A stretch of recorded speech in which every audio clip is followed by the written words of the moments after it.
জাতির কল্যাণে বিএনপি ও জামায়াত একসঙ্গে কাজ করবে বলে জানিয়েছেন জামায়াত ইসলামী নায়েবে আমির ডাক্তার সৈয়দ আবদুল্লাহ মোহাম্মদ তাহের। আজ সোমবার সকালে রাজধানীর মগবাজারে দলটির আমির ডাক্তার শফিকুর রহমানের সঙ্গে সৌজন্য সাক্ষাৎ করেন বাংলাদেশে নিযুক্ত ব্রাজিলের রাষ্ট্রদূত।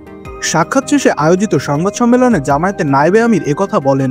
ডাক্তার সৈয়দ আবদুল্লাহ মোহাম্মদ তাহের বলেন, বিএনপির সঙ্গে জামায়াতের তেমন কোনো বিরোধ নেই। ছোট ছোট বিষয়ে বিভিন্নজন বিভিন্ন দিকে কথা বলছেন।